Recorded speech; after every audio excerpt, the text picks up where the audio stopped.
Music doesn't need prescription, it simply heals your soul. એટલે કે જે તમારી આત્માનું જે એક ભરણ પોષણ કરે છે ને, એ સંગીત ખૂબ સારી રીતે કરી શકે. તમારું દવાઓનું રક્ષણ તમને શરીરને મળે, પણ જે સંગીતના સૂરોનું રક્ષણ છે એ તમારી મન અને આત્મા સુધી પહોંચે છે. દર્શક મિત્રો નમસ્કાર, હું છું બેલા ચાલીસ હજાર અને આપ સર્વેનું સ્વાગત છે કાર્યક્રમ ગુડ મોર્નિંગ ગુજરાતમાં. આપણે આજે મળવાના છે બે એવા વ્યક્તિત્વને કે જે સિક્કાઓની જેમ બે બાજુ હોય ને, તેમના પણ જીવનના બે પાસા છે. જે બંનેનું એક કોમન પાસું છે તે છે સંગીત, અને એક બાજુ ગીત અને તેના શબ્દો અથવા તો સાહિત્ય કહી શકાય, અને બીજી બાજુ છે આયુર્વેદ અને મ્યુઝિક થેરેપી. તો ચાલો મળીએ આજે કેદારભાઈ ઉપાધ્યાયને અને ભાર્ગવભાઈ પુરોહિતને અને વાતો કરીએ તેમની સાથે સંગીતની, આયુર્વેદની અને શબ્દ તથા સાહિત્યની. કેદારભાઈ અને ભાર્ગવભાઈ, આ બંનેનું ખૂબ ખૂબ સ્વાગત છે કાર્યક્રમ ગુડ મોર્નિંગ ગુજરાતમાં. પહેલાં તો છે ને તમારી મિત્રતાની વાત કરવી પડે કે એક યુગનો જે ઇન્સ્ટાગ્રામ એટલે કે ઓર્કુટ હતું એનાથી તમે બંને મળ્યા. તો એની જર્ની જણાવો કે કેવી રીતે મળ્યા. સૌથી પહેલાં તો દર્શક મિત્રોને પ્રણામ, થેન્ક યુ સો મચ અમને બોલાવવા માટે. અને હા, અમે લોકો ઓર્કુટથી મળ્યા અને બસ એમ જ એકચ્યુઅલી બહુ યોગાનું યોગ જ હતું. કંઈ એવું હતું ને, એક કોમ્યુનિટી હતી ધબકાર નામની, જેમાં ગુજરાતી મ્યુઝિક અને પોએટ્રીમાં જેમને રસ હોય એ બધા મિત્રો એમાં જોડાઈ શકે. અને એમાં અમે લોકો બંને એ કોમ્યુનિટીના મેમ્બર્સ હતા. અને પછી એવું ઇવેન્ચ્યુઅલી ખ્યાલ આવ્યો કે ઘણા બધા લોકો અમદાવાદથી છે, એટલે પછી એક જગ્યાએ મળવાનું નક્કી થયું. એમાં અમારી રૂબરૂ મુલાકાત થઈ ને પછી ડેફિનેટલી સંગીતમાં તો રસ હતો જ બંનેને, બટ પછી એ સિવાય બીજા ઘણા બધા પાસાઓ, સાહિત્ય છે, ફિલ્મો છે, કે સ્પિરિચ્યુઅલિટી કે ફિલોસોફી છે, એ બધી બાબતોમાં પણ અમારું ખાસું વેવલેન્થ મેચ થતી હતી. એટલે પછી અમે વધુ ને વધુ ટાઈમ, ત્યારે હું અહીંયા એકચ્યુઅલી અમદાવાદમાં પીજીમાં રહેતો હતો. એટલે મને એ પૂછ્યું કે બંનેના રૂટ્સ તો પાછા અમદાવાદથી નથી, વેરાવળ અને સુરેન્દ્રનગર થી તમારા રૂટ્સ છે, તોય પાછું અમદાવાદ તમે કાર્યક્ષેત્ર તમારું બની. હા, બસ એટલે ભાર્ગવ બી ત્યારે આઈ થિંક ભણવા માટે થઈને અમદાવાદ આવેલો. અમદાવાદમાં હતો ત્યારે, કોલેજ માટે હતો અહીંયા. અને હું પણ મારું માસ્ટર્સ કરવા માટે અહીંયા આવેલો. અને પછી એ રીતે મળ્યા અમે લોકોને. બસ પછી ત્યાંથી શરૂઆત થઈ ગઈ. એટલે કેદારભાઈ, આપની સાથે વધારે વાત કરીએ તો ડૉક્ટર તમે થઈ ગયા. એટલે આયુર્વેદના ડૉક્ટરમાં ઘણું બધું ભણવું પડે, ઘણું બધું મહેનત, સ્ટ્રગલ જે કહો એ કરવું પડે, અને પછી સંગીતમાં તમે પદાર્પણ કર્યું. એટલે એમાં બી પાછી શરૂઆત તો નીચેથી જ કરવી પડે. તો એક આટલા સ્તરે પહોંચી ગયા પછી સંગીતમાં ફરીથી શરૂઆત કરવાની અથવા તો ફરીથી એક પોતાનું મુકામ ઊભું કરવાનું, કેવી હતી એ મહેનત? ઓનેસ્ટલી બહુ ઓર્ગેનિક હતી. કારણ કે આયુર્વેદિક દરમિયાન પણ મેં ત્યાં આગળ સંગીતની અલગ અલગ પ્રવૃત્તિઓમાં પાર્ટિસિપેટ કરેલું. ત્યાં અમુક નાટકની સંસ્થાઓ હતી, જામનગરથી મેં કર્યું. તો જામનગરમાં અમુક નાટકોમાં મ્યુઝિક આપ્યું, કે પછી યુથ ફેસ્ટિવલ્સમાં આપણે પાર્ટિસિપેટ કરતા હોય, એમાં પોતાના કમ્પોઝિશન્સ લઈને રિપ્રેઝેન્ટ કરીએ. સો એ બધી પ્રવૃત્તિઓ તો ચાલતી જ હતી. અહીંયા આવ્યા પછી પણ ઇનિશિયલી પ્રોફેશનલી મ્યુઝિકને પરસ્યુ કરીશ એવું પર્સનલી મેં એવો કોઈ થોટ નહોતો આપ્યો. એ બધું ઓર્ગેનિકલી જ થયું. ભાર્ગવની સાથે મળવાનું થયું. ભાર્ગવ ત્યારે ઓલરેડી મીડિયા ફિલ્ડમાં હતો, એટલે એના અમુક ઓલરેડી કોન્ટેક્ટ્સ હતા. મારું એ રીતે બહુ ઓછું હતું, કારણ કે હું હતો જ સૌરાષ્ટ્રમાં. હું પહેલાં રાજકોટ રહેતો ને પછી અમે લોકો અહીંયા આવ્યા. બટ નેચરલી જે થતું ગયું, અમુક પ્રોજેક્ટ્સ આવ્યા, નાટકોમાં ઇનિશિયલી કામ કર્યું, અને પછી ધીમે ધીમે ગવર્મેન્ટની અમુક ડોક્યુમેન્ટરીઝ કે અમુક એડ, જિંગલ્સ આતે એ બધું કરતા ગયા. અને ઇવેન્ચ્યુઅલી એક ફિલ્મ આવીને ફિલ્મ અમે કરી. સો કારણ કે એવું કોન્શિયસ થોટ હતો જ નહીં મગજમાં કે મારે આ ફિલ્ડમાં આગળ વધવું છે પ્રોફેશનલી. હા, ક્લિનિકમાં સ્ટ્રગલ થઈ, એ નેચરલી થાય. શરૂઆતમાં થોડો સમય તમારે વેઇટિંગ પીરિયડ આવે, એ બધું એ ભોગવ્યું પ્રોપર. પણ એ સિવાય મ્યુઝિક બહુ જ એ રીતે ઓર્ગેનિકલી ગ્રો થયું છે એવું મને લાગે છે. તો ભાર્ગવભાઈ, તમે પણ મેનેજમેન્ટના સ્ટુડન્ટ રહ્યા છો, પછી સાહિત્ય તરફ તમે વળ્યા, કોપી રાઇટિંગ કર્યું, રેડિયો સાથે જોડાયા. તો એની વિશે વાત કરીએ તો તમારી સફર કેવી હતી? જીગા, એવું કહેવું પડે મારે. હા, બિલકુલ. સફર બહુ મજેદાર રહી રેડિયોમાં. અને કોઈ પણ માધ્યમ આઈ થિંક કે જેની સાથે થોડા વર્ષો સુધી કામ કરીએ તો એ આપણી અંદર પણ ઘણું બધું ઘડીને જતું હોય છે. એટલે રેડિયોની સફર તો બહુ જ મજાની રહી. ઘણું બધું કરવા મળ્યું, ઘણું બધું જે કરવાની ઈચ્છા હતી, જે ઈચ્છાઓ ત્યાં પૂરી થઈ. જેમાંનું લખવું હોય કે પછી જિંગલ સ્વરૂપે કંઈ કમ્પોઝ કરવું હોય, ગાવું હોય, વોઇસ ઓવર કરવા હોય, કોઈક નવા કેરેક્ટર્સ બનાવવા હોય કે જે લોકોને શું ગમશે, કંઈક કોન્ટેન્ટ ક્રિએશનનું કામ હોય, તો એ બધું જ મને આ દરમિયાન કરવા મળ્યું. અને મારું મૂળ જે છે એ એડવર્ટાઇઝિંગનું હતું. સો રેડિયોની સાથે પણ હું એડવર્ટાઇઝિંગના પાસા સાથે કોન્સ્ટન્ટલી જોડાયેલો રહ્યો. સો જ્યારે હું ભણતો હતો, તમે જેમ હમણાં વાત કરી કે મેનેજમેન્ટ, તો મેનેજમેન્ટમાં પણ મને રસ એડવર્ટાઇઝિંગમાં વિશેષ હતો. અને મને કાયમ એવું હતું કે લખવું તો છે જ, પણ એડવર્ટાઇઝિંગ માટે લખવું એનું એક ફેસિનેશન પહેલાંથી રહ્યું હતું. કારણ કે મને ઓલવેઝ એવું થયા કરતું કે જે જાહેરાતો આપણે જોઈએ છીએ એમાં થોડામાં ઘણું કહી જાય છે, અને એવું કહી જાય છે કે આપણને પ્રોડક્ટ ખરીદવાની ઈચ્છા થાય. સો આ વસ્તુ શું છે એ મને એક અભ્યાસનો વિષય રહ્યો, અને એને કારણે એ કરવાની બહુ મજા પડી. તો આઈ થિંક મેં 10 વર્ષ રેડિયોમાં કામ કર્યું, અને પછી એક સમય એવો આવે કે એવું લાગે કે આપણે આ માધ્યમમાં હવે આપણે જે કરવું હતું એ કદાચ કરી લીધું, હવે બીજું કંઈક એક્સપ્લોર કરીએ બહાર જઈને. સો પછી એ રીઝનથી છોડીને હું વધારે ફ્રીલાન્સર બન્યો. બિલકુલ. કેદારભાઈ, આપણી સાથે બી આવી જ કંઈક વાત કરીશ કે જે તમારી સિક્કાની સંગીત સિવાયની જે બીજી બાજુ છે એ છે તમારી મ્યુઝિક હિલિંગ થેરેપી. એક તો બહુ નવો વિષય, ઘણું બધું ફોરેન કન્ટ્રીઝમાં તો ઘણું બધું એક્સેપ્ટેબલ છે, પણ અહીંયા સંગીત થકી કોઈનો ઉપચાર થવો એ વિચાર માત્ર જ ઘણો અનોખો છે, અને લોકો કેટલું એક્સેપ્ટ કરતા થયા, અને તમે એની શરૂઆત કેવી રીતે કરીને કેવી રીતે એને વિકસાવ્યું? તમે સાચું કીધું, હજુ ઇનિશિયલ લેવલ પર છે એવું કહી શકાય ભારતમાં. પણ હું જ્યારે મારું યોગ અને નેચરોપેથીમાં હું પોસ્ટ ગ્રેજ્યુએશન ડિપ્લોમા કરતો હતો ને, એમાં મારા રિસર્ચ સબ્જેક્ટમાં મેં મ્યુઝિક થેરાપી લીધેલું. અચ્છા. એટલે જામનગરમાં મારા ગુરુ છે ડૉક્ટર અર્પણ ભટ્ટ સર, જેમણે પોતે મ્યુઝિક થેરાપીમાં એ સમયે ડૉક્ટરેટ કરેલું, અને હી વોઝ માય ગાઈડ. એટલે એમણે જ મને ઇન્સ્પિરેશન આપી કે ભાઈ તું ડૉક્ટર પણ છે ને તને સંગીતનું પણ જ્ઞાન છે, તો તું મ્યુઝિક થેરાપી ઉપર કંઈક કર એમ. અને પછી એમાં મેં એ રિસર્ચ કર્યું ને એમાં મને બહુ જ સરસ, બહુ હાઈલી સિગ્નિફિકન્ટ જેને કહેવાય એ પ્રકારના રિઝલ્ટ્સ મને મળ્યા. એટલે એક કોન્ફિડન્સ પણ આવ્યો. એટલે પછી અહીંયા આવીને ઇનિશિયલી તો મેં આયુર્વેદિક ક્લિનિક જ શરૂ કરેલું, કારણ કે મને બી મારામાં બી એટલી ક્લેરિટી નથી કે મ્યુઝિક થેરાપીને કઈ રીતે આગળ લઈ જવી. ત્યારે નાના લેવલ પર હું અને મારા મિત્ર છે ડૉક્ટર પાર્થ, અમે લોકો એવું કરતા કે મિત્રો હોય 15-20 જણા, એના ઉપર કંઈક એક સંગીતનું એક્સપેરિમેન્ટ કરીએ, અમે લોકો સાથે મળીને કંઈક નવું કંઈક બ્રેઇનસ્ટોર્મિંગ કરીએ, એવું બધું કરીએ. પછી લેટર ઓન એક સમયે વી ડિસાઇડેડ કે ભાઈ આપણે કંઈક ફંડામેન્ટલ કંઈક કામ કરીએ. So we set up clinic and research centre, euphonious healing music therapy clinic and research centre.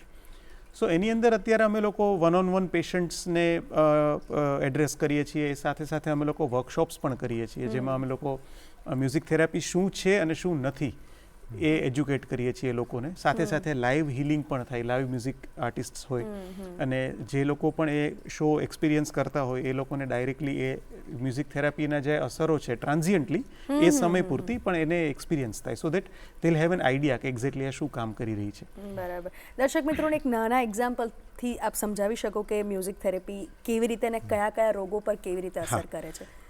Music therapy જે છે ને એ મ્યુઝિક ઇઝ એન આર્ટ, અને કોઈ પણ આર્ટ ફોર્મ જે છે ને એ તમારા મન સાથે સંકળાયેલું છે, કારણ કે એ આપણા મનનું જ એક પ્રકારનું એક્સપ્રેશન છે. એટલે જ્યારે તમે મ્યુઝિકને એઝ અ થેરાપી લો છો ત્યારે એવા પ્રકારની કન્ડિશન્સ કે જેની અંદર તમારા મનને કારણે તમારા શરીર ઉપર કોઈને કોઈ અસર થાય છે. ફોર એક્ઝામ્પલ, તમને એન્ઝાયટી છે ને એને કારણે ઊંઘ નથી આવતી, કે ફોર એક્ઝામ્પલ તમે સ્ટ્રેસ્ડ આઉટ છો ને એને કારણે તમારું પાચન તંત્ર બગડેલું છે, રાઈટ? તો એની અંદર મૂળ કારણ મનનું છે. સો એવા પ્રકારના જે રોગો છે, દાખલા તરીકે એન્ઝાયટી, ડિપ્રેશનની શરૂઆતની સ્ટેજ, ઊંઘ ન આવવી, કે પછી નેગેટિવ થિંકિંગ થવું, કે પછી સ્પેશિયલ ચિલ્ડ્રનનું જે આખો એક સેગમેન્ટ છે, ઓટિઝમ છે, ADHD છે, આ પ્રકારના સ્પેશિયલ ચિલ્ડ્રન છે, પ્રેગ્નન્ટ લેડીઝ છે, લેબર રૂમ્સ છે કે જેની અંદર ખૂબ ટેન્સ્ડ માહોલ હોય. સો આ બધી જગ્યાએ મ્યુઝિક થેરાપી અપ્લાય કરી શકાય. અમે લોકો જે કરીએ છીએ ને એ ઇન્ડિયન ક્લાસિકલ મ્યુઝિકને અમે એક બંધારણ તરીકે રાખ્યું છે. તો અમુક પ્રકારના રાગો જ્યારે અમુક ઇન્સ્ટ્રુમેન્ટમાં અમુક લયમાં વાગે ને ત્યારે એનો એક પર્ટિક્યુલર પ્રભાવ પડતો હોય છે. હું તમને એક્ઝામ્પલ આપું તો જે મેં રિસર્ચ કરેલું, તો એ રિસર્ચ મારું એવું હતું કે જેમાં તમને સ્ટ્રેસને કારણે કે ઊંઘ પૂરી ન થઈ હોય એને કારણે તમારું ડાયજેશન બગડ્યું હોય અને એસિડિટી થઈ હોય. આપણને જનરલી એવું થાય કે આપણે બહુ જ સ્ટ્રેસ્ડ આઉટ હોય કે ઊંઘ ન થઈ હોય ને તો બીજી દિવસે પેટમાં આપણને મજા ના આવે. એવા કેસીસમાં વૃંદાવની સારંગ નામનો એક રાગ છે, એ રાગનું ફ્લ્યુટ ઉપરનું રેન્ડિશન, અને એ જે લય હતો એ લય મધ્ય લયમાં 10 માત્રાના. હવે આટલી વસ્તુઓ હું એટલા માટે કહી રહ્યો છું કે આ ઇમ્પોર્ટન્ટ છે. ખાલી ફલાણું ગીત સાંભળી લેશો ને ફલાણો રોગ મટી જશે એ myth છે, એ myth બરાબર, છે. બરાબર. સો વૃંદાવની સારંગ રાગ ફ્લ્યુટમાં વાગેલો, મધ્ય લયમાં, એટલે બહુ ફાસ્ટ પણ નહીં, બહુ સ્લો પણ નહીં, અને એ તાલ જે હતો એ 10 માત્રાનો તાલ હતો, જપતાલ કહી જપતાલ આપણે જેને કહીએ, રાઈટ. હવે એ પર્ટિક્યુલર મ્યુઝિક મેં 21 દિવસ સુધી મારા જે રિસર્ચ સબ્જેક્ટ્સ હતા એમને આપ્યું અને એના ઉપરથી મેં ડેટા લીધો. હવે કેન આઈ સે કે વૃંદાવની સારંગ રાગ એસિડિટી મટાડે? તો ના, બટ ધેટ પર્ટિક્યુલર પીસ કે જે ફ્લ્યુટ પર હતો, આ લયમાં હતો, આ માત્રામાં હતો, એ પીસની આ રિઝલ્ટ્સ મને જોવા મળ્યા છે. સો હવે નાવ ઓનવર્ડ્સ કદાચ કોઈ આ જ પ્રકારનું પેશન્ટ મારી પાસે આવે તો હું એ પીસ એમને પ્રિસ્ક્રાઇબ કરી શકું. બરાબર. પણ જેને બિલકુલ મ્યુઝિકની ફોર્મલ ટ્રેનિંગ ન હોય એ વૃંદાવની સારંગ અને જપતાલ વિશે આટલું બધું ડીપ નોલેજ કેવી રીતે હોઈ શકે? મને એવી પ્રશ્ન થાય છે. એ તો શોખ, એકચ્યુઅલી બ્લડમાં મ્યુઝિક હતું જ, એટલે એ મારા અને ભાર્ગવના બંનેના કેસમાં એક કોમન છે કે અમારા ઘરમાં મમ્મી પપ્પા શોખથી ગાય, બેન્જો વગાડે, અને એટલે ઘરમાં એ સંગીતનું વાતાવરણ પહેલેથી હતું. નાના હતા ત્યારના અમે લોકો મહેંદી હસનની ગઝલો અને નુસરત ફતેહ અલી ખાન સાહેબની કવાલીઓ કે પછી આપણું Gujarati folk music, world music, એ બધું ખૂબ સાંભળેલું. એટલે અને એક સમયે મમ્મી પપ્પાને ખ્યાલ પણ આવી ગયેલો, હું જે લગભગ 3-4 ધોરણમાં ભણતો હોઈશ ત્યારે, કે ભાઈ આ છોકરામાં કંઈક મ્યુઝિકમાં સેન્સ છે, એટલે મ્યુઝિક ક્લાસીસ પણ શરૂ કર્યા. બટ ઘણી બધી વખત એવું થાય કે અમુક વસ્તુ આપણા કંટ્રોલમાં ના રહે, એટલે ભોપાલી રાગ 10 વખત શીખ્યો હશે અલગ અલગ જગ્યાએ, એવું થયું હોય. બટ હા, અને ઇવેન્ચ્યુઅલી એક હવેના ટાઈમમાં તો લેટર ઓન એવું થયું કે બધું YouTube is the best teacher એમ, એટલે તમે ટેકનિકલી જે વસ્તુઓ છે એ બધી વસ્તુઓ તો તમને ત્યાંથી ખાસી એવી મળી જતી હોય છે. જી ભાર્ગવભાઈ, તમારી સાથે પણ બેકગ્રાઉન્ડ વિશે એ જ વાત કરવી છે કે જે જીગાની આપણે વાત કરવી હતી પણ થઈ નહીં, તો એ જીગો જે કેરેક્ટર છે બહુ ઇન્ટરેસ્ટિંગ હતો. ને જ્યારે રેડિયોની શરૂઆત, રેડિયો મિર્ચી કે જે સ્ટાર્ટિંગના જે રેડિયો સ્ટેશન્સ હતા એમાં જ્યાં નાના નાના આવતા કાર્યક્રમો ખૂબ રસપ્રદ, કારણ કે એ વખતે સોશિયલ મીડિયા એટલું બધું હતું નહીં. અમારા માટે ટીવી અને બીજું એક મનોરંજનનું કે ક્યાંય ટ્રાવેલિંગ કરતા હોય કે એક જગ્યાથી બીજી જગ્યાએ કાનમાં હેન્ડ્સ ફ્રી કન્ટિન્યુઅસ ભરાયેલા રેડિયો ચાલતો હોય, તો કેટલી મજા આવી જીગો કરવાની ને કેવી રીતે ઉપજ થઈ આની? બહુ જ મજા આવી. એ ઇન્ટરેસ્ટિંગ. રેડિયોમાં તમે જે કીધું કે શરૂઆતથી ઘણા બધા આવા જે પાત્રો હતા કે જે લોકોને એની રાહ જોતા હોય કે ક્યારે આવશે, ભલે નાનકડું જ આવે, કલાકે 2 કલાકે એકવાર નાનકડું કંઈક આવે, પણ એની રાહ જોતા હોય. સો એ બધા પાત્રોની સાથે હ્યુમર તો હોય, પણ લોકો ક્યાંક ને ક્યાંક એની સાથે પોતે કનેક્ટ અનુભવતા હોય એવા પાત્રો હોય. એ તમને આરજે જેવા સાઉન્ડ ના કરતા હોય કે જે તમને લાગે છે કે કોઈક સ્ટુડિયોમાં માઇક સામે બેઠું છે ને તમારી સાથે વાત કરું, એવી ફિલિંગ ના આવે. તમને એવું લાગે છે કે તમારી આસપાસના જ કોઈક પાત્ર કદાચ ત્યાં પહોંચી ગયું છે, એવું છે. સો એવી રીતે આ પાત્રનો જન્મ, જેને અમે રેડિયોની ભાષામાં સ્પાર્કલર કહેતા હોય છે, તો એ આ પાત્ર બકો અને જીગો, એ જે પાત્રો એમાંથી આવ્યા, અને એનો વોઇસ બન્યો મૌલિક નાયક કે જે બકો જ છે એકદમ. સો એ પાત્ર મૂળ ખાલી એટલી વસ્તુ મગજમાં હતી કે એવું કોઈક પાત્ર કે જે લોકોને પોતાની આસપાસનું લાગે, જેની સાથે રિલેટ કરી શકે, કનેક્ટ અનુભવી શકે, યેટ એ બહુ ફની હોય. અને જેને કહેવાય ને કે પેલું હરકતે રોડવાલી પર ખ્વાબ કરોડવાલે, એવું પાત્ર હોય તો શું હોય. સો એવી રીતે કે જેનું સપનું જ પહેલેથી એવું કે જે દાડે આપણે પોતાનું શેર બજાર હશે ને, સો એના સપનાઓ મોટા છે, એટલે તમને એના પર તમે હસી શકો પણ યેટ તમને સ્વીટ લાગે. એ બહુ જરૂરી થઈ જાય. એ લાઈન જો ક્રોસ થઈ જાય ને તો એક ગમવા ના ગમવાની વચ્ચેનો ભેદ જતો રહે ને. ઓફકોર્સ પછી એની ડાયલેક્ટ, એની વાતો, બહુ બધો એનો ભાગ હોય છે. અને એની સાથે જીગા નામનું પાત્ર હતું. જીગો નામનું પાત્ર પહેલાં હતું નહીં એકચ્યુઅલી, ખાલી બકો જ હતું. પણ એવું લાગ્યા કરતું કે બકો એવી ફિલિંગ નથી આપવી, જેમ મેં હમણાં કીધું કે રેડિયો પર કોઈક આરજે બોલી રહ્યું છે જેને ખબર છે કે ત્યાં કોઈક હજારો કે લાખો લોકો મને સાંભળી રહ્યા છે. તો આ એ કેસમાં એવું નહોતું કરવું. તો એવું જોઈતું હતું કે બકાની સાથે કોઈક હોય, એટલીસ્ટ હોંકારો તો આપે એની વાતમાં, એવું ભલે બોલે નહીં પણ હોંકારો આપે. સો એ જીગા નામનું પાત્ર આવ્યું કે જે કદાચ ખૂબ આળસુ હશે, એને કારણે વધારે બોલતો નથી. સો એને લઈને એક ફની વસ્તુ એવી છે કે ખાસા ટાઈમ સુધી લોકો, કારણ કે જીગાના રિએક્શન આવા જ કંઈક આવતા હતા, સો ઘણા લોકોને એવું લાગતું કે જીગો એ કૂતરાનું નામ છે. ક્યાંય સુધી તો એનો અવાજ જ નતો. સાચી વાત છે. એટલે ઘણી વખત કેવું કે પોતાના આસિસ્ટન્ટ તરીકે કોઈને માનતા હો ને તમે કે ભાઈ તું આ લાય કે તે લાય, એના માટે જીગા આ કર, જીગા, એના માટે એક સ્લેંગ થઈ ગઈ હતી, એવું થયું હતું. એટલે એની બહુ અમદાવાદી હતું, બાય હાર્ટ અમદાવાદી પાત્ર હતું.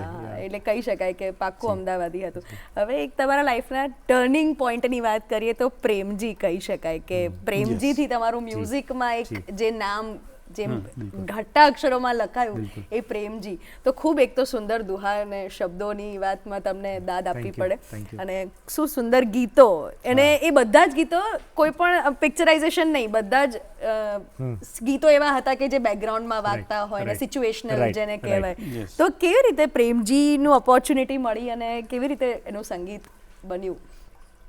પ્રેમજીની ઓપોર્ચ્યુનિટી પણ બહુ આમ ડ્રામેટિક જ છે એક રીતની, કે જેવી રીતે કેદારભાઈએ કીધું કે એવું બહુ વિચાર્યું નહોતું કે આવી રીતે કંઈક કરીશું. ઓફકોર્સ ક્યારેક વિચાર્યું હોય કે મ્યુઝિક ડિરેક્શન કરીએ છીએ તો ફિલ્મો માટે મ્યુઝિક ડિરેક્શન કરવું છે એવો વિચાર હોય, પણ એ ઓપોર્ચ્યુનિટી માટે ક્યારેય આપણે બહુ સામેથી મહેનત ના કરી હોય, અને પોતપોતાની લાઈફમાં ચાલતું હોય. કેદારભાઈનું આયુર્વેદવાળું ચાલતું હતું, સાથે અમે મ્યુઝિક કરતા હતા, મારું પણ રેડિયોમાં કામ ચાલતું હતું. પણ એ દરમિયાન વિજયગીરી બાવા કે જેણે આ ફિલ્મ ડિરેક્ટ કરી છે, તો વિજય અમારો બહુ જ ખાસ મિત્ર, અને અમદાવાદ જ્યારે હું ભણવા આવ્યો ત્યારે વિજય મહેસાણાથી આવ્યો હતો, હું સૌરાષ્ટ્રથી આવ્યો હતો, તો અમે ત્યાં જ મિત્રો અમે હોસ્ટેલમાં બન્યા હતા. પણ ધબકારના મેમ્બર હતા કે ના, વિજય અને ભાર્ગવ બે સેમ બર્થ ડેટ શેર કરે છે. હા, અને સેમ હોસ્ટેલમાં રહેતા હતા, બહુ જ સારા મિત્રો હતા.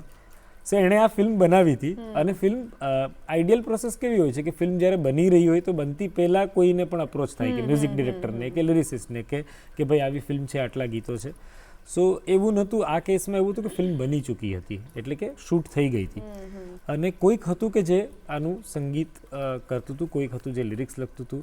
સો વિજયે એવી રીતે મને સાંકળ્યો કે આ લોકોની સાથે થોડુંક મ્યુઝિકલ ટર્મ્સમાં કંઈક વાત કરવી પડશે, તો હું મીડિયેટર તરીકે હતો કે જેથી કરીને એને જે જોઈએ છે હું અહીંથી કઢાવી આપું એવું. સો એક મહેનત પડી, પણ પછી એક સમય એવું રિયલાઇઝ થયું કે એ લોકોને કહેવા માટે કંઈક એક્ઝામ્પલ 2 લાઈન લખીને હોય કે કોઈક ધૂનના હોય કે એવું આપવાનું થયું. તો પછી વિજયનો એવો આગ્રહ થયો કે તો પછી તમે લોકો જ કેમ સંગીત પ્રેમજીનું નથી કરતા. અને મને યાદ છે મારે ને કેદારભાઈને ત્યારે વાત પણ થઈ હતી કે એક પેલી વાત એવી હતી કે યાર આપણે જિંગલ્સ કર્યા છે, નાના મોટા ગીતો, નાટકોના સંગીત, ફિલ્મનું સંગીત આખી એક મોટું ફલક થઈ જાય, તો કઈ રીતે કરશું આપણે. પણ પછી એ વિચાર એ હતો કે ક્યારેક ને ક્યારેક એવું વિચાર્યું હતું ને કે આ કરવું છે, તો પછી ક્યારે એમ. સો એવી રીતે એક શરૂઆત થઈને આઈ થિંક બહુ બધા લોકોની એ પહેલી ફિલ્મ હતી. વિજયની ડિરેક્ટર તરીકે, અમારી સંગીત તરીકે, ગીતકાર તરીકે પણ મારી, મિલિંદ ગઢવીની ગીતકાર તરીકે, વ્રતિનીની ગાયક તરીકે, આરોહીની એક્ટ્રેસ તરીકે, ખૂબ બધા લોકોની એ પહેલી ફિલ્મ હતી. આદિત્યનું પહેલું પ્લેબેક આદિત્ય ગઢવીનું. આઈ થિંક બિલકુલ. એટલે એ પ્રેમજીની વાત છે, અને બીજી છે નાટકોની વાત. એટલે ફિલ્મોનું અને જિંગલ્સ તમે કીધું કે ઘણા બધા બનાવ્યા હશે, પણ નાટકોની જે બેકગ્રાઉન્ડ જે મ્યુઝિક હોય છે પણ ખૂબ ઇમ્પેક્ટ મૂકે. એમ કે ફિલ્મોમાં એક વખત ગીત આપણે ઘણી વખત સ્કીપ કરી દેતા હોઈએ, પણ નાટકોનું તો કમ્પલસરી તમારી સામે જ ભજવાતું હોય ને પાછળ બેકગ્રાઉન્ડ હોય કે એની સાથે કોઈ ગીત હોય વાગતું હોય, તો કેટલું ચેલેન્જિંગ હોય છે નાટક માટે ગીત અને સંગીત બનાવવું? બહુ ચેલેન્જિંગ હોય છે, ને ખાસ કરીને અમે જે નાટકો કર્યા છે એમાં મોટાભાગનામાં લાઈવ મ્યુઝિક હતું, સો રેકોર્ડેડ પણ નહોતું, એટલે લાઈવ જ બધું થઈ રહ્યું છે. હા, એવું હતું. તો એ બહુ ચેલેન્જિંગ પણ મજાનું બી રહ્યું. બહુ મજા પડી. એ ઇનફેક્ટ એ છે ને, એને કારણે આપણું એક આખું ફાઉન્ડેશન ક્લિયર થાય, અને એ બહુ બધું શીખવે. કારણ કે લિમિટેડ રિસોર્સિસમાં તમારે કામ કરવાનું છે, right from the budgets to logistics to everything, એ તમારી પાસે લિમિટેડ છે. એમાં તમારે મેક્સિમમ આઉટપુટ એવી રીતે આપવાનું છે કે તમારી સામે લાઈવ પ્રેક્ષકો જોઈ રહ્યા છે, એને એ લેવલનો એક્સપિરિયન્સ. ફિલ્મોમાં શું છે કે તમે પોસ્ટ પ્રોડક્શનમાં ઘણું બધું એન્હાન્સ કરી શકાય. બરાબર છે. નાટકોમાં એ સ્કોપ નથી જ્યારે આપણે લાઈવ મ્યુઝિક કરી રહ્યા છીએ ત્યારે. એટલે બહુ જ બધું શીખવા મળ્યું. ખાસ કરીને એ કોઈ પણ એક સીન ભજવાય છે તો એ ઇમોશન્સને હજુ વધારે એન્હાન્સ તમે મ્યુઝિક થ્રુ કેવી રીતે કરી શકો, એ right type of music compose કરવું, ક્યારે એક્ઝેક્ટ એન્ટ્રી લેવી, ક્યારે એક્ઝેક્ટ ઓલ ધીસ અબાઉટ. એક પ્રેક્ષક તરીકે હું કહું ને તો ફિલ્મોમાં કેવું હોય કે ક્લોઝઅપ હોય તો તમને ઇમોશન્સ દેખાય, પણ નાટક જ્યારે ભજવાતું હોય ને ત્યારે તમે છેલ્લી રોમાં બેઠા હો તો તમે એનું મોઢું કેટલું જોઈ શકો, પણ જે સંગીતનું ઇમ્પેક્ટ હોય છે ને એ ખૂબ અંદર સુધી જાય છે. તો દર્શક મિત્રો, કેદારભાઈ અને ભાર્ગવભાઈ સાથે હજી ઘણી બધી વાતો કરવાની છે, પણ તે પહેલા આપણા આ કાર્યક્રમમાં ગુડ મોર્નિંગ ગુજરાતમાં સમય થયો છે એક નાનકડા વિરામનો.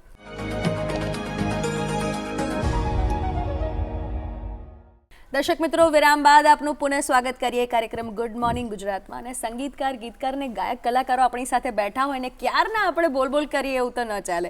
તો કેદારભાઈને ભાર્ગવી તમને રિક્વેસ્ટ કરીશ કે કંઈક દર્શક મિત્રો માટે ગાઈને એમને સંભળાવીએ આપણે. ચોક્કસ. તું મારો દરિયો ને કાંઠો એ તું આખો દરિયો ને છાંટો એ તું તારી નજર છે દર્દનું મલમ દિલમાં ફસાયો એ કાંટો એ તું હર એક જન્મથી માંગી કસમથી ત્યારે મળી આવડી દોસ્તી જીવવામાં જોડે પણ શ્વાસ છોડે ત્યારે સાથે જવું હોશથી તું મારો દરિયો ને કાંઠો છે તું આખો દરિયો ને છાંટો તું તારી નજર છે દર્દનું મલમ દિલમાં ફસાયો એ કાંટો તું. વાહ, ખૂબ સુંદર. આ ગીતની તો ખરેખર એક હિસ્ટ્રી જ કહેવાય કે બી પ્રેન્ક કે ઘણા બધા એ વખતે એમના ગીતો ખૂબ પોપ્યુલર થતા અને ગુજરાતીમાં લોકગીત કાઇન્ડ ઓફ ગીત કહી શકાય. સુગમ બી છે પણ ઘણા બધા પાર્ટ્સ એવા છે કે ફોકનો એનો પંચ લાગે. તો બી પ્રેન્કને ગુજરાતી ગીત ગવડાવવાનો કેવી રીતે વિચાર આવ્યો? એ વિચાર આમ એકચ્યુઅલી એમાં સમંદર ફિલ્મના જે ડિરેક્ટર છે વિશાલ, એને પહેલી વખત વિચાર એવો મૂકેલો કે ભાઈ આપણે બી પ્રાક પાસે અપ્રોચ કરીએ તો કેવું એમ.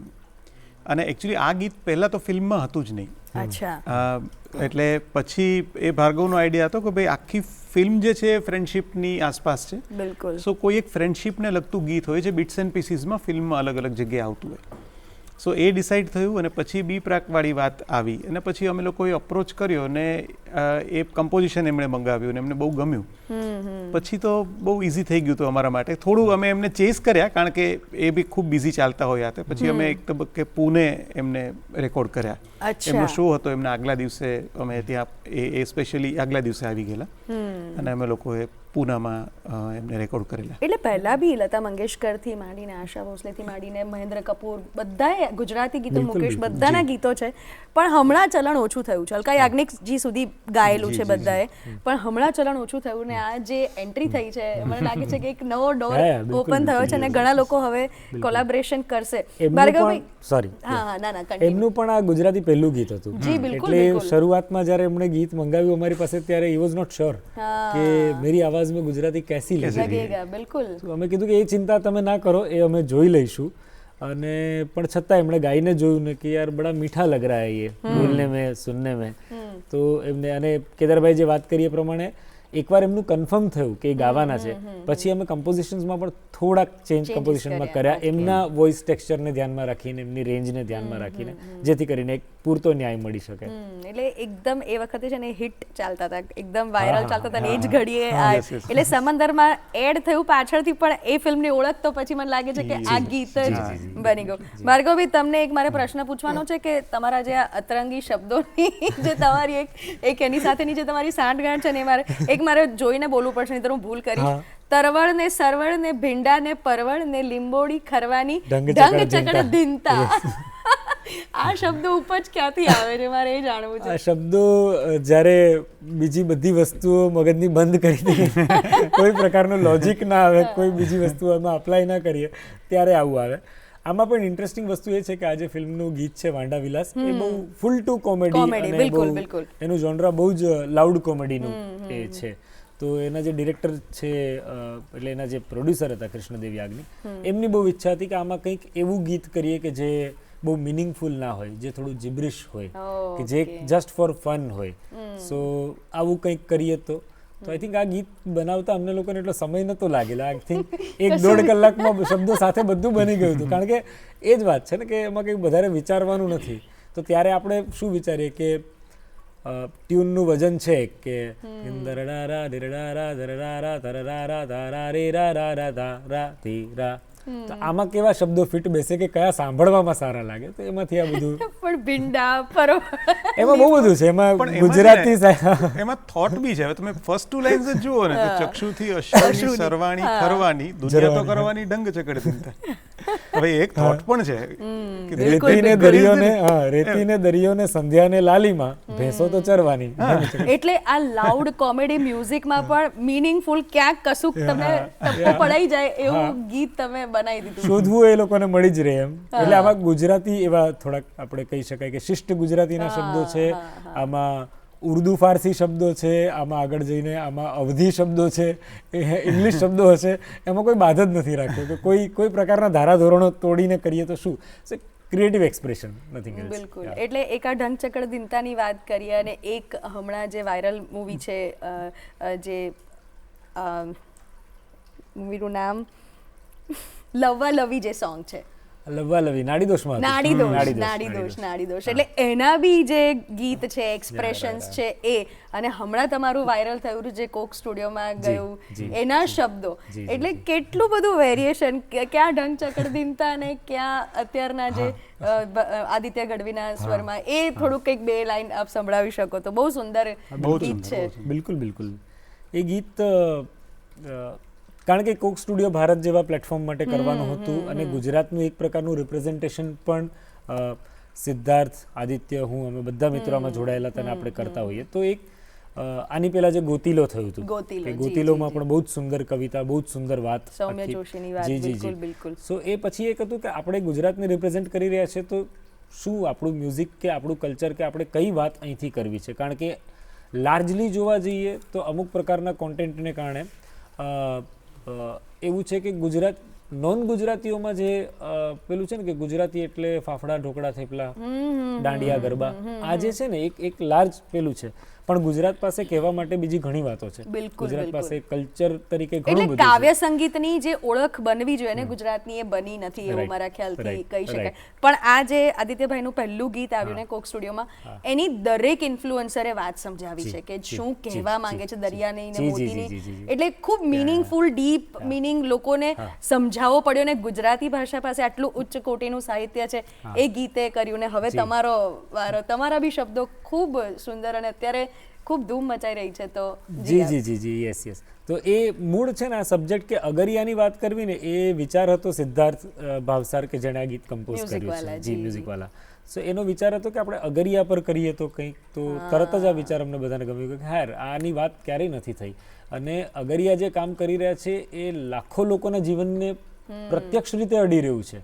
મીઠું પકવવું, પણ આપણને ખાતી વખતે એનો વિચાર નથી આવતો કે આ કોણે કેવી પરિસ્થિતિમાં કેવી મહેનત કરી હશે કે જેથી કરીને આપણી થાળી સુધી મીઠું પહોંચ્યું.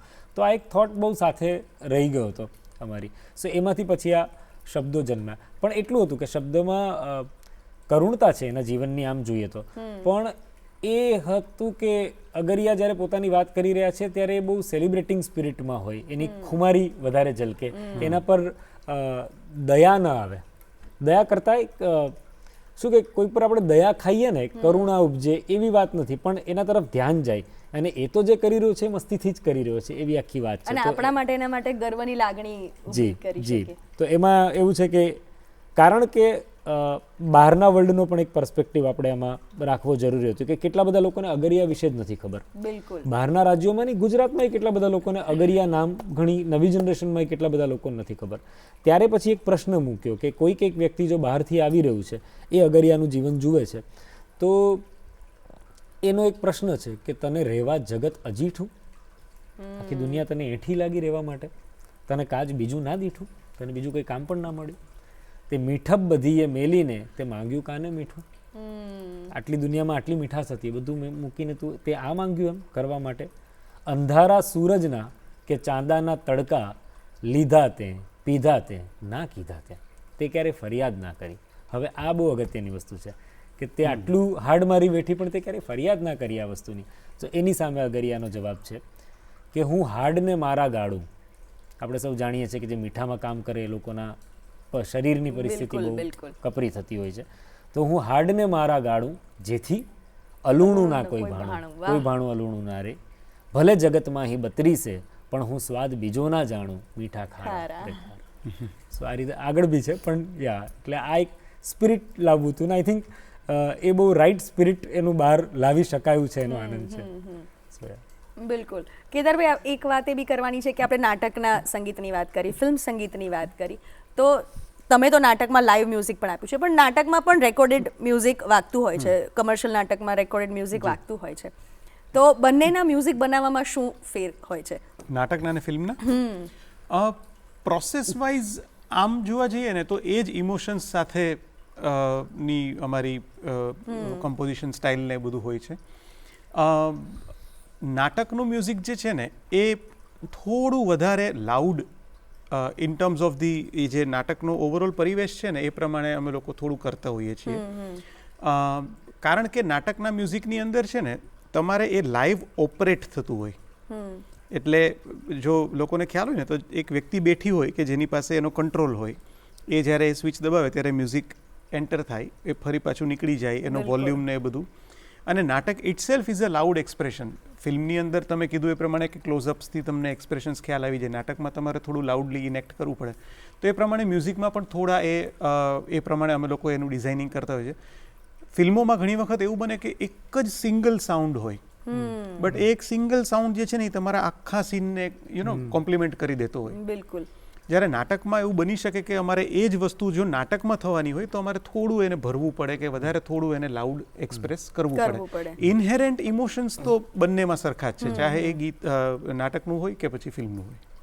એક વસ્તુ ખાલી આમાં એડ કરીશ, જે કેદારભાઈ વાત કરી એમાં, કે નાટકમાં છે ને ફિલ્મો કરતાં લાંબા સીન્સ પણ હોય, બહુ જ લાંબા સીન હોય. યસ. એટલે ત્યાં પછી થીમેટિકલી બનાવવું મ્યુઝિક બહુ જરૂરી થઈ જાય, કે જે લાંબુ ક્રિએટ કરવું પડે. તો આપણને ખબર નથી કે એક વસ્તુ ભજવતા કે એક પીસ ભજવતા એક્ટરને જે કદાચ 4 મિનિટ લાગી રહી છે, ક્યારેક કોઈક વાઇબમાં કોઈક શોમાં 4.5 મિનિટ પણ થઈ શકે છે. So એના માટે એક લોંગર પીસીસ ક્રિએટ કરવા પડતા હોય, જ્યારે મ્યુઝિકમાં બહુ ટેલર મેડ હોય, એટલે ફિલ્મ્સમાં કે બની ગયું ને એડિટ થઈને તમારી પાસે આવી પછી તમને ખબર જ હોય કે અહીંયા 23 સેકન્ડનો જ ટુકડો જોઈશે કે અહીંયા 1 મિનિટનું જ જોઈએ છે, તો એ વધારે ટેલર મેડ હોય. ત્યાં થોડુંક ઓપન થીમ્સ ઓપરેટ કરવાવાળાને આપવી પડતી હોય, જેથી કરીને એ લાઈવ સમય સાચવી શકે. બિલકુલ. એક બેકગ્રાઉન્ડ મ્યુઝિક બી બહુ જ ઇમ્પેક્ટફુલ હોય છે દરેક ફિલ્મમાં. તમે જુઓ તો કે કોઈ પણ સીન ચાલતો હોય, પાછળ એકદમ આપણને મ્યુઝિકથી ખબર પડી જાય કે ઓકે આ સીન હવે થોડો ટ્રેજિક થવાનો છે, કે આ હવે ચાલુ થયું હસવાનું. મ્યુઝિકનો પીસ શરૂ થાય ને તમે સમજી શકો, તો એ કેટલું ચેલેન્જિંગ છે એ બધા સીન્સ, અને એ મૂવી વાઇઝ તમારે કેટલું બધું એમાં એક્સપેરિમેન્ટ કરવા પડતા હોય છે. બેકગ્રાઉન્ડ મ્યુઝિક ખૂબ ચેલેન્જિંગ છે, બહુ ચેલેન્જિંગ, બહુ જ ચેલેન્જિંગ છે. અને ઇનફેક્ટ અમુક સમયે તો ગીતો બનાવવા છે ને ઇઝી છે, બટ બેકગ્રાઉન્ડ મ્યુઝિક કરવું બહુ જ ચેલેન્જિંગ છે. એના 2-3 રીઝન્સ છે. એક તો તમે કહ્યું એ પ્રમાણે બહુ જ બધા અલગ અલગ ઇમોશન્સ છે. ગીત માટે તમારી પાસે એક બહુ પર્ટિક્યુલર બ્રીફ છે કે ભાઈ મારે ગરબો બનાવવો છે, કે લવ સોંગ બનાવવું છે, કે એકાદું આવી રીતે ઢંગચગડ ધીનતા પ્રકારનું એક ફન સોંગ બનાવવું છે. પણ 2 કલાકની ફિલ્મ છે, તો 2 કલાકની ફિલ્મની અંદર કેટલા બધા ઇમોશન્સ છે. એ બધા ઇમોશન્સને કેટર કરવા, એ બધા કેરેક્ટર્સ અલગ અલગ છે, અલગ અલગ કેરેક્ટર્સના જે એની જે પ્રકૃતિ છે એ પ્રમાણેનું મ્યુઝિક તમારે કમ્પોઝ કરવું. એના ડ્યુરેશન, જેમ ભાર્ગવે વાત કરી કે અમુક પીસ અમુક સેકન્ડનો, અમુક પીસ અમુક સેકન્ડનો, સો લાઈક ખૂબ બધી વસ્તુ. અને મેઇન વોલ્યુમ, 2 કલાક માટેની ફિલ્મ છે, એમાં યુઝ્યુઅલી આપણે ત્યાં જે ફિલ્મો બને છે એમાં મોટે ભાગે એવું બને કે it is full of music, entertainment quotient વધારવા માટે થઈને. એટલે લગભગ એવું બને કે 2 કલાકની ફિલ્મમાં 1.5 કલાકનું તો મ્યુઝિક હોય, હાર્ડલી અડધો કલાક એવો બનતો હોય કે જેમાં સાયલન્સીસ જતા હોય. અને હવે તો એક્શન સીન્સમાં પણ કેટલું બેકગ્રાઉન્ડ. હા, એટલે હા, ખૂબ ચેલેન્જિંગ છે. એટલે વોલ્યુમ વાઇઝ બી ચેલેન્જિંગ છે, તમારો સમય અને એનર્જી પણ ખાસ્સા એમાં ખર્ચાય, એ પણ છે. But at the same time એની મજા એ છે કે જો તમને સમય પ્રોપર મળે ને એ ફિલ્મ ઇન્ટરેસ્ટિંગ હોય ને, તો તમે એમાં બહુ જ સારી રીતે તમારું પોતાનું કોન્ટ્રીબ્યુશન આપીને ફિલ્મને બહુ અલગ લેવલ પર લઈ જઈ શકો. સો એની એક મજા પણ છે. એટલે હવે ફિલ્મ ક્રિટિક્સ પણ જ્યારે ફિલ્મનો રિવ્યૂ કરતા હોય એવું કરતા તો બેકગ્રાઉન્ડ સ્કોર, બેકગ્રાઉન્ડ મ્યુઝિકની બહુ સારી વસ્તુ હોય છે કે એ ઓળખ મળી છે એમ. ઇવન હવે અવોર્ડ્સ બી બેકગ્રાઉન્ડ મ્યુઝિક માટે નોમિનેટ કરવામાં આવે છે ને એમને આપવામાં આવે છે. બીજું જિંગલની વાત કરીએ, જેટલા શબ્દો કે 10 શબ્દોમાં આ પ્રોડક્ટની ઓળખ આપવાની છે, તો એની સાથે એટલી જ સેકન્ડ કે એટલા જ ડ્યુરેશનમાં એનું મ્યુઝિક પણ બનાવવાનું હોય, તો એ પણ તો કેટલું ચેલેન્જિંગ હોય. બહુ જ ચેલેન્જિંગ એ પણ, કેમ કે જિંગલ પર એ ભારણ છે કે એને યાદ રહી જ જવાનું છે, લોકોને યાદ રહેવું જરૂરી છે એના માટે. ફિલ્મ સોંગ કોઈ એક સિચ્યુએશનના ભાગરૂપે ફિલ્મના મૂડને કોમ્પ્લિમેન્ટ કરીને જઈ શકે. એ અલગ ઓડિયો તરીકે કદાચ એક સમયે બહુ વર્ક ના કરે તો પણ એ સિચ્યુએશનમાં એ વર્ક કરવું જોઈએ.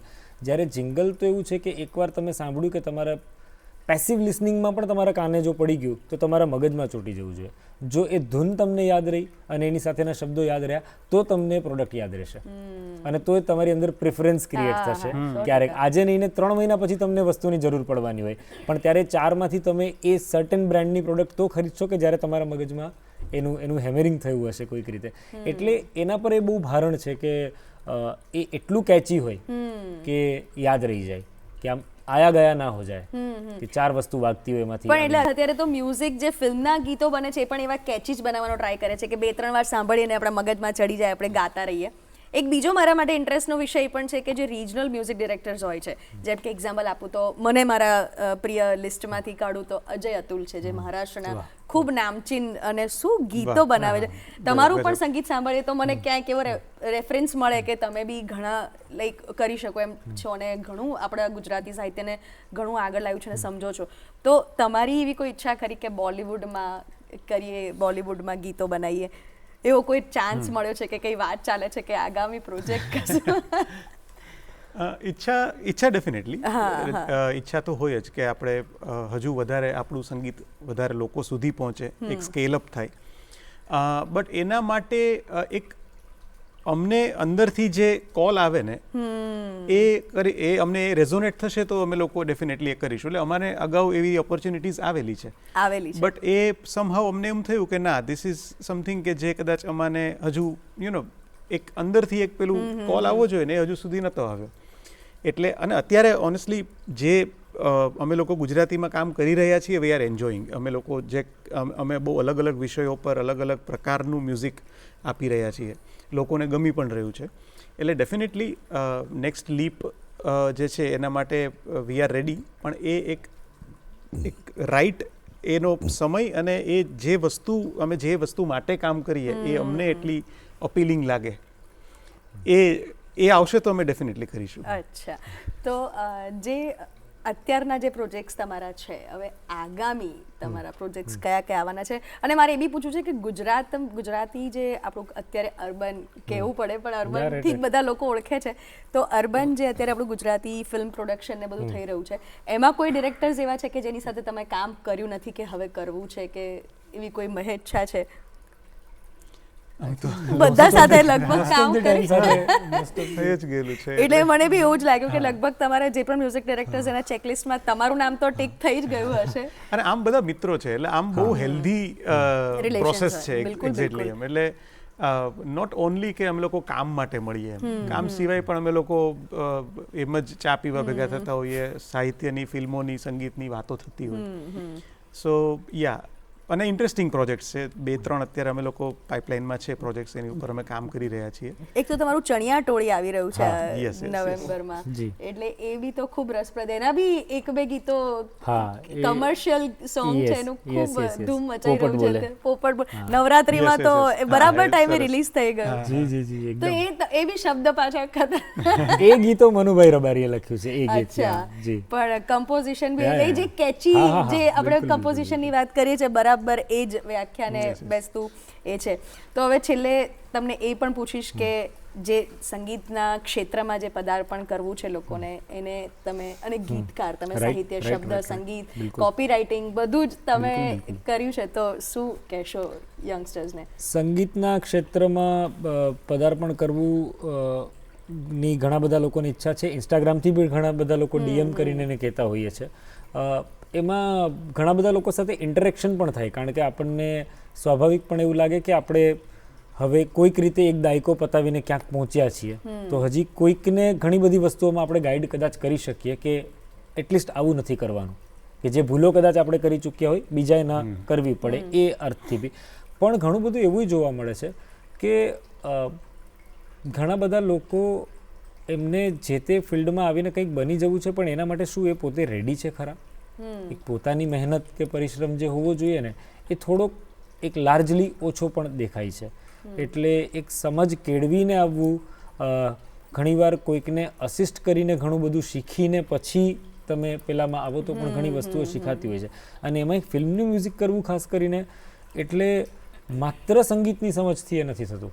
બિલકુલ સાચી વાત તમને છે. સિનેમાની એક સમજ હોવી જોઈએ, એક સિનેમા એક અલગ વિધા છે એની સમજ હોવી જોઈએ, ડ્રામેટિક ઇન્ટેન્ટની સમજ હોવી જોઈએ, બીજા ઘણા બધા પાસાઓ. એક સારું ગીત કમ્પોઝ કરવા માટે કે જે right marriage of lyrics and tune જેને આપણે કહીએ તો એના માટે કમ્પોઝરમાં કવિતાની સમજ પણ એટલી હોવી જરૂરી છે, જે દરેક સારા કમ્પોઝરમાં છે જ કદાચ, એટલે એ લોકો પેલું કરી શકે છે. અને લાઇકવાઇઝ એક ગીતકારને પણ એક ધૂનની કે સંગીતની એ સમજ હોવી જોઈએ, ભલે એ ધૂન કમ્પોઝ ના કરી શકે.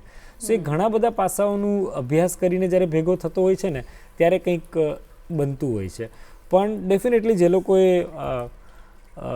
કરવું જ છે ને જે કંઈક થોડું ઘણું શીખેલા છે કે એમને લાગે છે કે રેડી છે, તો એના માટે એવું છે કે હવે સોશિયલ મીડિયાના કારણે બહુ ઇઝી થઈ ગયું છે કે you can reach out to people, you know, કે તમે એવા લોકોનો તરત કોન્ટેક્ટ કરી શકો છો. અને ઘણા બધા લોકો એવા છે કે જે ઇન્ડસ્ટ્રીમાં જૂના હોય પણ એ નવા લોકો સાથે કામ કરી પણ રહ્યા છે. એટલે એવું નથી કોઈ ટેલેન્ટેડ મળે તો કરી જ રહ્યા છે.